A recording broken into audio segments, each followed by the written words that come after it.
प्रस्तावना। एक असहज सवाल। अगर किसी गांव में कानून मौजूद हो, पुलिस की वर्दी दिखती हो और फिर भी लोग डर में जी रहे हों, तो गलती किसकी है? यह कहानी है संदेश खाली की। एक जगह जो नक्शे पर छोटी है लेकिन सवाल बहुत बड़े छोड़ जाती है। संदेश खाली एक आम इलाका, असामान्य सन्नाटा। संदेश खाली कोई युद्ध क्षेत्र नहीं है। यहाँ कोई कर्फ्यू नहीं था, कोई आपातकाल घोषित नहीं हुआ। फिर भी यहाँ खामोशी थी। एक ऐसी खामोशी जो डर से पैदा होती है। लोग फुसफुसा कर बात करते थे, नाम लेने से बचते थे, और सबसे ज्यादा औरतें चुप थीं। औरतें, शिकायतें और बंद दरवाजे। स्थानीय लोगों के अनुसार कई महिलाओं ने अत्याचार की शिकायत करने की कोशिश की। वे थानों तक पहुंची।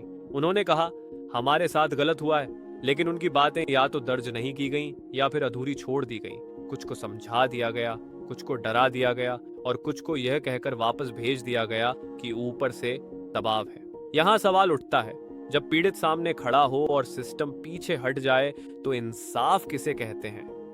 ताकत बनाम कानून। संदेश खाली में बार बार एक ही बात सुनाई देती है। ताकतवर लोग जो चाहें कर सकते थे।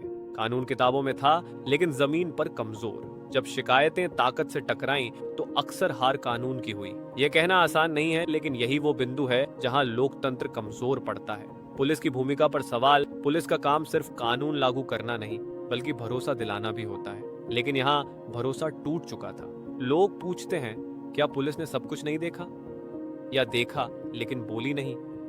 ये सवाल किसी एक थाने का नहीं, दे आतेत आरे नहीं, पूरे सिस्टम का है। कि क्योंकि जब पुलिस चुप रहती है तो अत्याचार को हिम्मत मिलती है। डर का वातावरण सबसे खतरनाक हथियार। संदेश खाली में डर सिर्फ भावना नहीं था, वह रणनीति था। डर की अगर बोले तो क्या होगा, डर की परिवार का क्या होगा, डर की कहीं अकेले न पड़ जाए। यही डर सबसे प्रभावी हथियार बन गया, क्योंकि जब लोग खुद को अकेला महसूस करने लगते हैं तो वे बोलना छोड़ देते हैं। सच का बाहर आना। हर कहानी हमेशा दबाई नहीं जा सकती। जब हालात हद से गुजर गए तो कुछ लोगों ने जोखिम उठाया। मीडिया पहुंची, कैमरे चले और वो आवाजें रिकॉर्ड हुई जो पहले सिर्फ सन्नाटे में गूंजती थीं। यहीं से देश ने संदेश खाली का नाम सुना। यह सिर्फ एक जगह की कहानी नहीं। संदेश खाली कोई अपवाद नहीं है, यह एक संकेत है। संकेत कि जब ताकत जवाबदेह नहीं होती तो इंसाफ कमजोर हो जाता है। संकेत कि जब सिस्टम खुद से सवाल नहीं करता तो सवाल सड़कों पर आते हैं। अंत एक चेतावनी, एक जिम्मेदारी। ये डॉक्यूमेंट्री किसी एक व्यक्ति, किसी एक पार्टी या किसी एक संस्था के खिलाफ नहीं है। ये उस खामोशी के खिलाफ है जो अत्याचार को जगह देती है। संदेश खाली हमें यह याद दिलाता है, जब तक लोग डरेंगे तब तक गलतियां दोहराई जाएंगी, और जब तक खामोशी टूटेगी नहीं तब तक इंसाफ पूरा नहीं होगा। सच कड़वा हो सकता है, लेकिन चुप रहना हमेशा सबसे खतरनाक होता है। कृपया BEP न्यूज को लाइक करें और सब्सक्राइब करें।